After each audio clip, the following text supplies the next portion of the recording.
Hello, my name is Malama Mwila. I'm the Communications and Campaigns Coordinator at Save the Children in Zambia. A little bit about myself.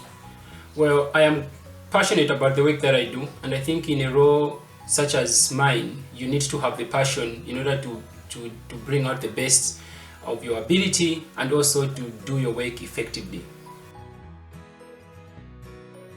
I started off my work in communications, media, and campaigns the time that I joined Oxfam, where I spent 2 years.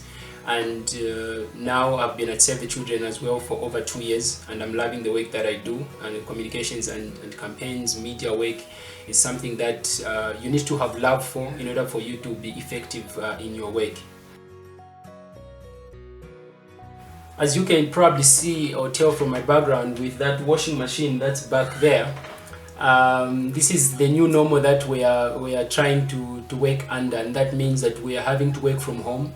We are being advised to stay home as much as we can possibly do in order to make sure that we are not being part of the problem, but we are being part of the solution in terms of avoiding being part of the people that are transmitting the coronavirus. It has challenged the way that we work as an organization and as individuals.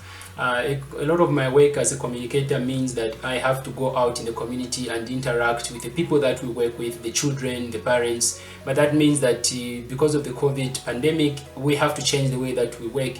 One of the changes that has come up now is that I find myself having to do some interviews remotely over the phone where it's possible, and where I need to go to the field where there's no alternative channel of engaging with the community members.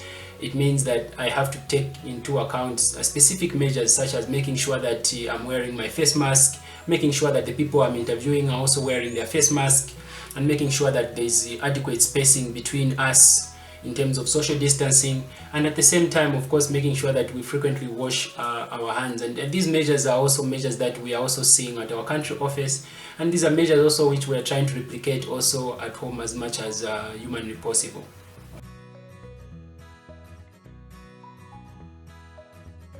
The response that we've rolled out as Save the Children has made a significant impact on the lives of children. I was visiting one of the communities in Southern Province a few weeks ago, and I was very proud when I asked the children in the classroom where is their source of information, and one of the children said they've been listening to a program or a spot ad that we've been sending out as Save the Children, and that's where they've gotten the information about how COVID-19 spreads, how they can protect themselves. For me, that makes me proud, and seeing that makes me aware that we are creating the change that we want to see, and we are supporting the children in terms of the interventions that we are making. But at the same time, I think I'm proud to see our programs adapting, and they are changing the way that we do things. Of course, we have emergency school feeding programs, for example, that packaging the food in terms of take-home rations, and even the children who have remained in school, who have come back to school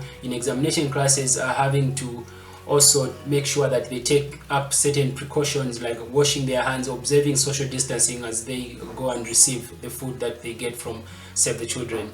But at the same time, I think some of our very basic interventions of providing face masks, of providing hand washing facilities, and of providing soap and sanitizers is making a big difference in the lives of the children that we work with in communities, in urban areas, and in rural areas as well.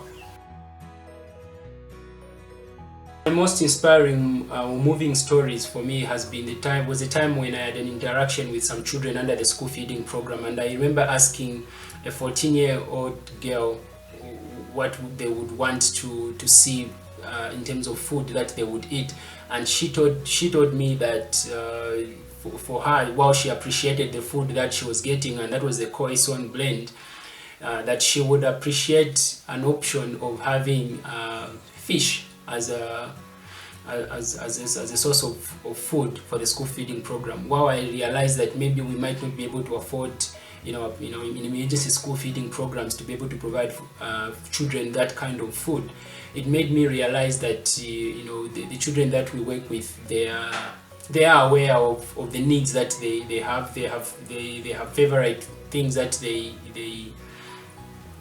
they eat, and that if we have an option, if we could find enough resources, maybe that's the next level we should be moving towards in terms of providing support to children.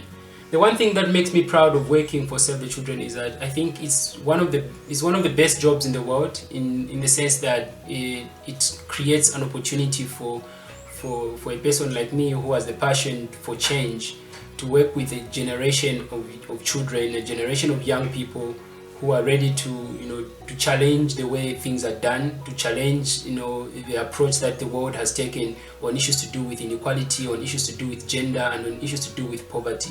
So that's why working at an organization like Save the Children is really, for me, the best place to work. My favorite pastime, well, I do different things to relax, to just have a 360 degrees change in terms of what's going on in my mind. I do different things, including I do part-time auto mechanics, so at least I experiment in terms of fixing whatever is wrong with my vehicle. I do a lot of handiwork at home, especially now with the working at home. It means that you get to notice a bit more things that need to be fixed.